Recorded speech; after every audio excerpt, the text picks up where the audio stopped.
Hi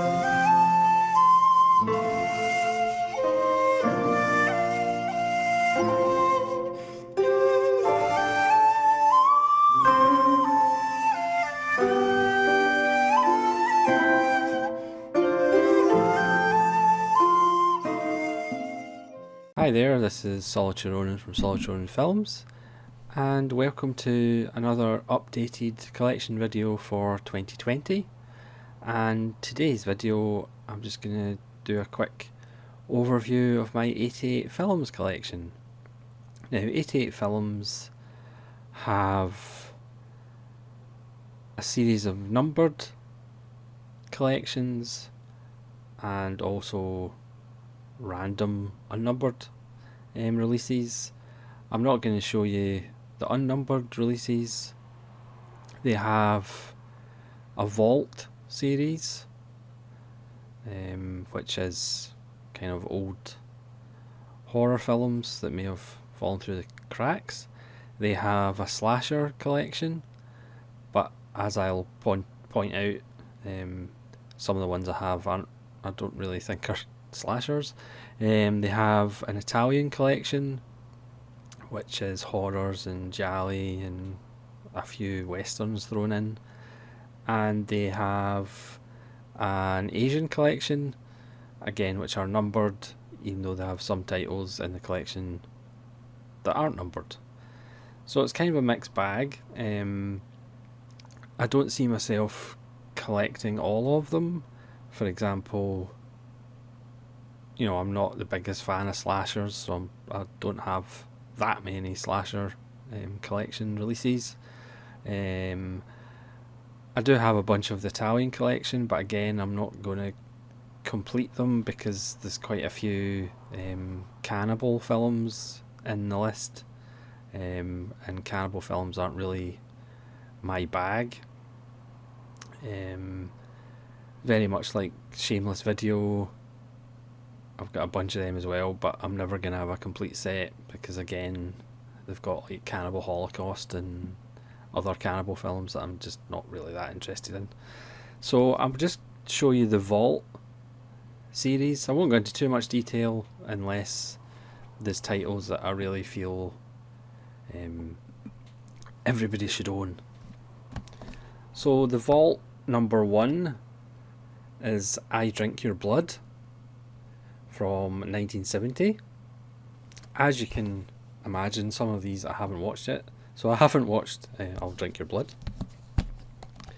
Number 2 is from South Africa, Joe Bullet, which it's proud to say was originally banned by the apartheid government, but I'm sure just about everything was banned by the apartheid government.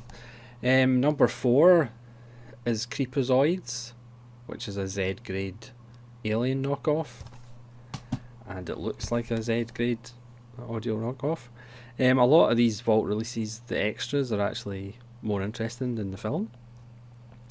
This is from 1987. This is Vault number 5, Street Trash, which isn't the greatest film in the world as far as acting or writing, but the effects in it are really quite impressive in a disgusting, repulsive way, but they're really well done.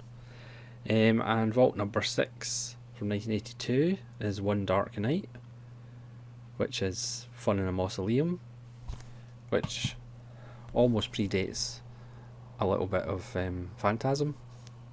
And Vault number 10 from 1993 from Australia is Body Melt, and if you've ever been a fan of Australian soap opera Neighbours, you'll recognise Harold Bishop. Haven't watched this one yet. So we'll move on to the slasher collection. So Spine number 1 from 1981 is Graduation Day, which I kind of bought for the feature-length documentary about Scream Queens, which is quite entertaining and fun. Number 8, so we jump from 1 to number 8 from 1987, Dead of Winter with Mary Steenburgen. And again, this isn't really a slasher film, it's a bit of psycho, and it's more kind of creepy house film. It's really well done. I mean, it's directed by Arthur Penn, so I wouldn't really call it a slasher film, even though it's in the slasher collection. Number 9 from 1981 is X-Ray, which is a slasher set in a hospital. It's not that great. Number 10 from 1980 is The Boogeyman, which I suppose is a kind of slasher, but... Number 12 from 1981 is Nightmares in a Damaged Brain, which again I suppose is a kind of slasher, but it's actually quite a barking film about mental health. Number 13 from 1984, again not really a slasher, Children of the Corn, Stephen King adaptation, with Linda Hamilton. Beware the Blue Man. The slasher collection also has Children of the Corn 2 and 3, which I don't think I've ever actually seen. I might have seen late one night, but I don't remember it. From Spy Number 16 from 1988 is Scarecrows, which is actually an effective little film about bank robbers whose plane crashes and they end up landing in a rather sinister cornfield and start getting picked off one by one. It's actually quite well done and quite interesting.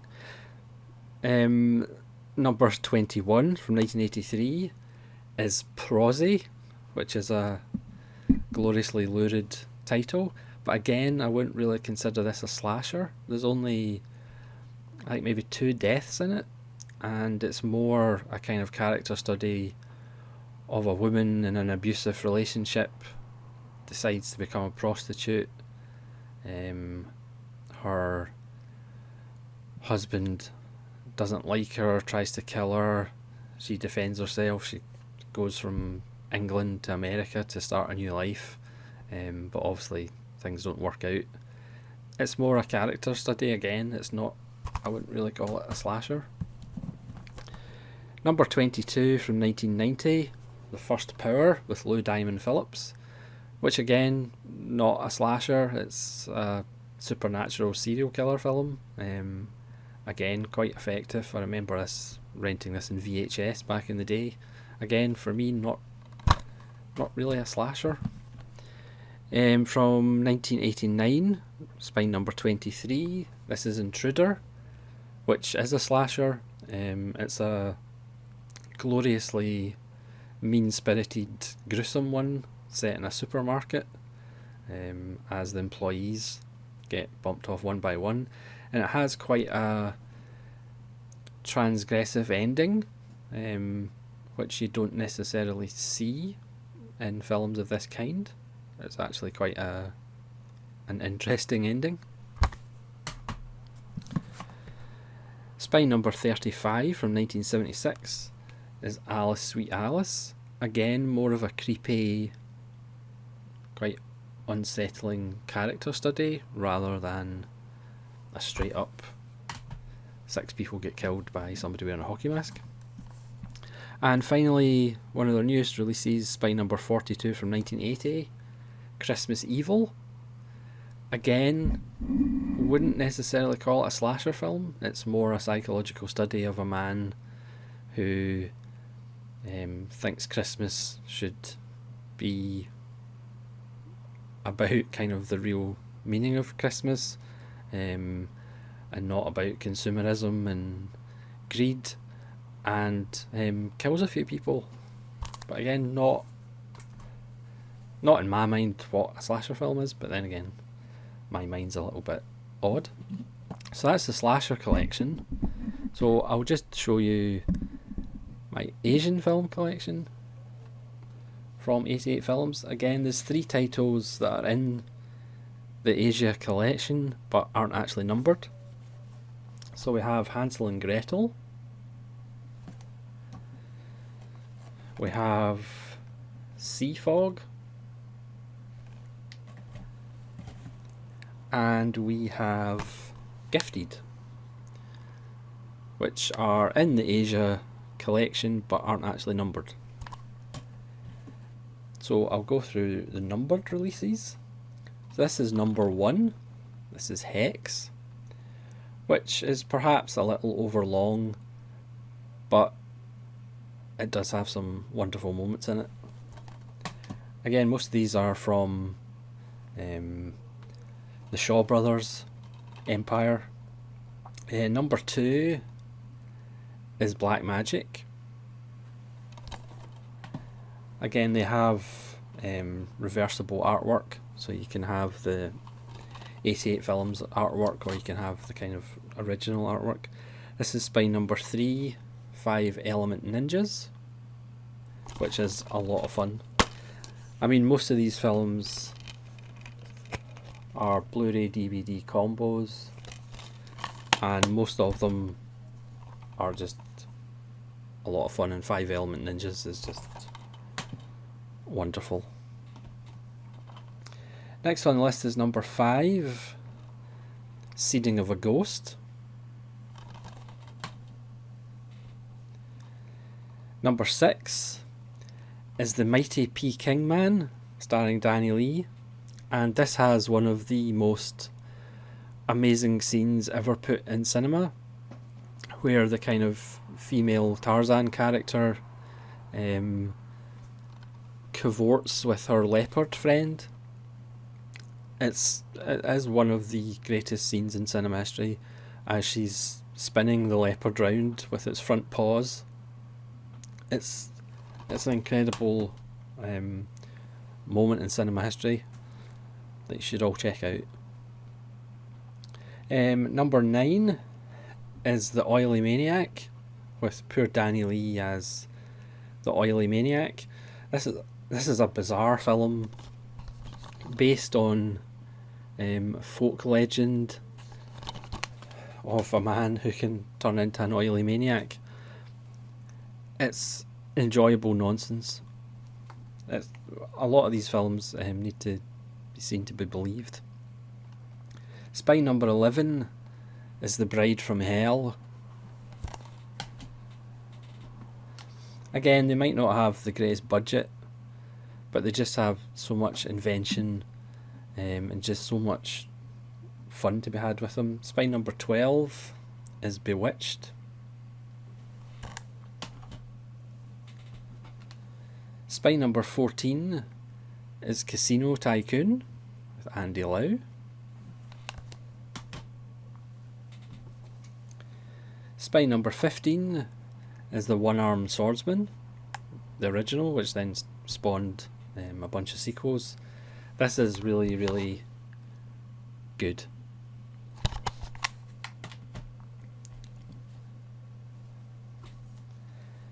And number 19 is The Super Inframan, which again stars Danny Lee, and you really have to see this one to believe it. It's just fantastic. And finally, number 20 is Black Magic Part 2. I mean, 88 Films do such a great job of, these films from the Shaw Brothers would probably be forgotten about and, lost to the sands of time, but they've restored them. The prints are fantastic. Probably the Asia collection is the collection that I would probably try and get more of, because they are, again, you can be cynical and say they're not the greatest films ever made, but again, the energy, the obvious, love and effort that went into making them, despite their budgets, and the invention, they will put a smile on your face, put it that way, and you can't get too much of that nowadays.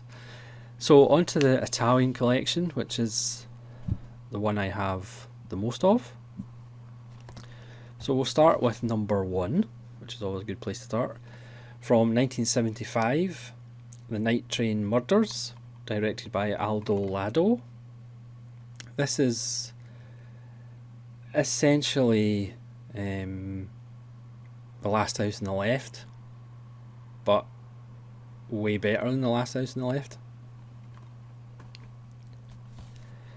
Number 2 from 1978 is The Bloodstained Shadow by Antonio Bido. Number 3 from 1974 is Spasmo, which isn't the greatest, but the last 15-20 minutes makes it worth owning and worth seeing. It's directed by Umberto Lenzi.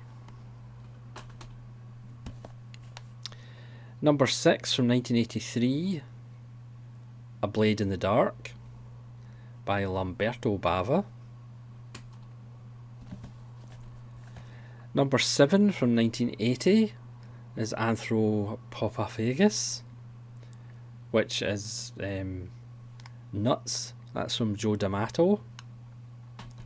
Always a sign of quality if it's by Joe D'Amato. Number 8 from 1977 is Hitchhike, which is a really nasty little film by Pasquale Festa Campanale. Franco Nero plays one of the most unpleasant characters in cinema history. The way he treats his wife in this is just, I don't know whether it's supposed to be funny, but it's really nasty. Franco Nero is just terrible in this film, and David Hess is in it as well, so you have been warned. Spine number 11 from 1976, Live Like a Cop, Die Like a Man. I did a random review of this because some of the police films from the 70s are just completely barking. This is by Ruggero Deodato, who would go on to make some fairly infamous cannibal films. Just completely barking, but in a good way.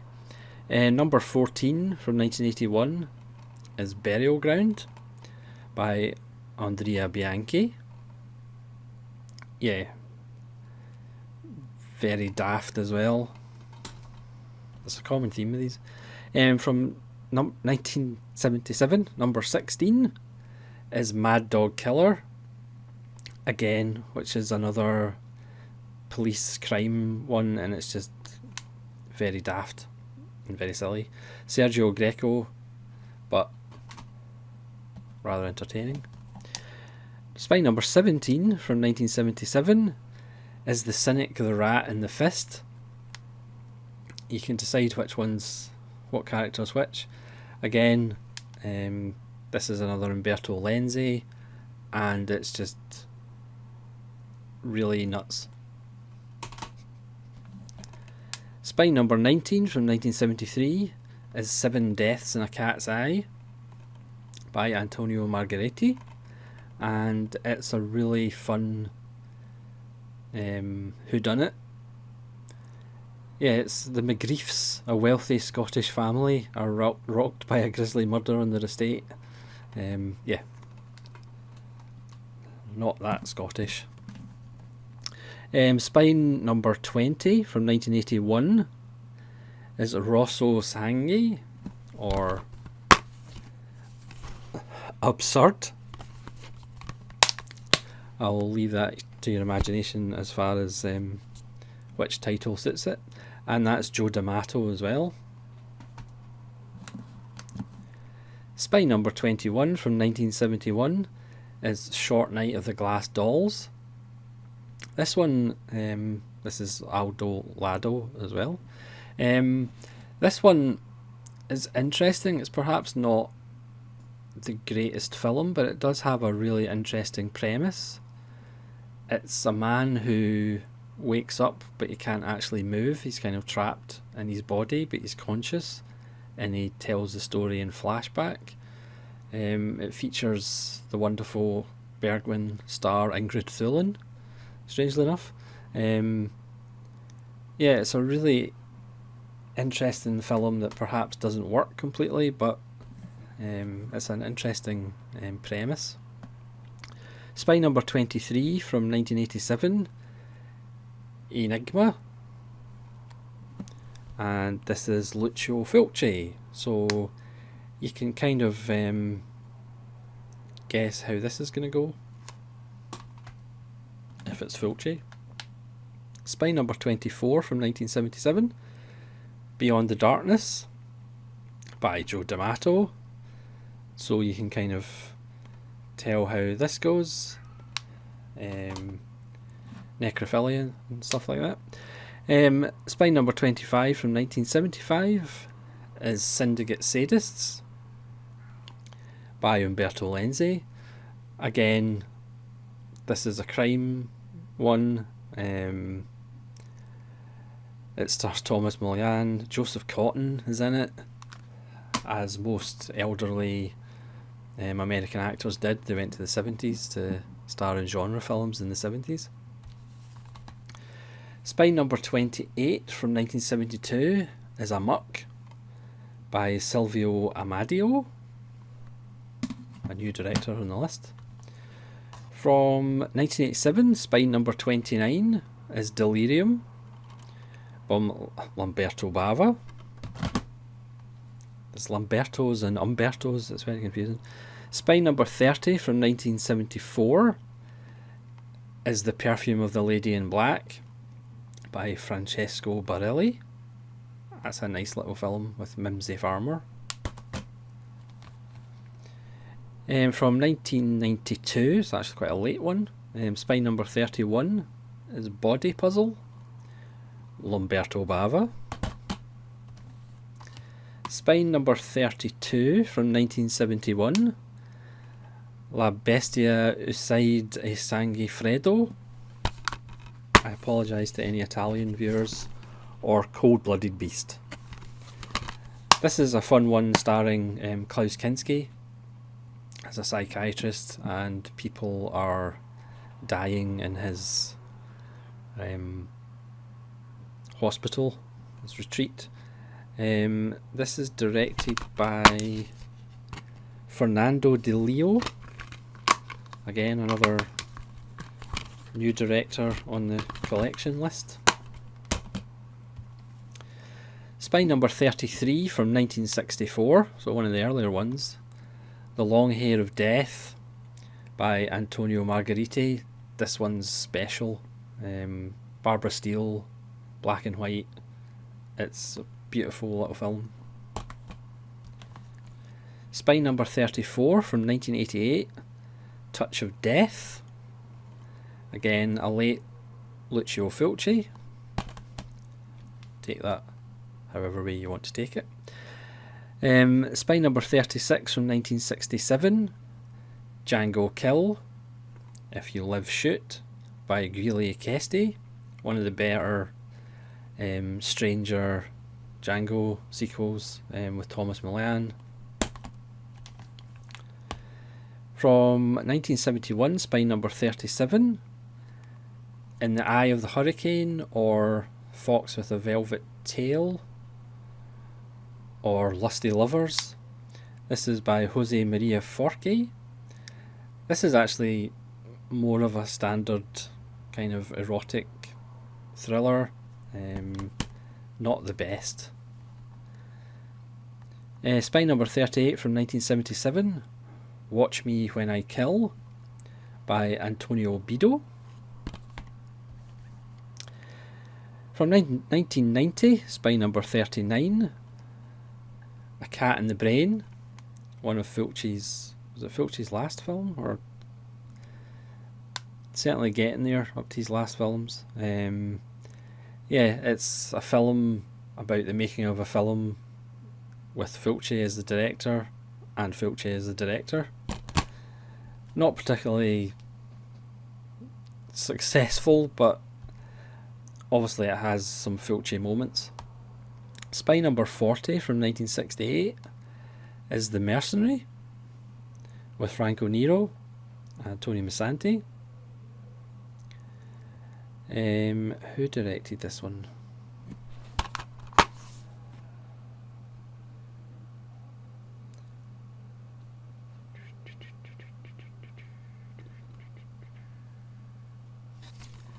Oh, Sergio Corbucci. Sorry. It's Sergio Corbucci, of course. Of course it's Sergio Corbucci. Spy number 41 from 1967, Navajo Joe with Burt Reynolds.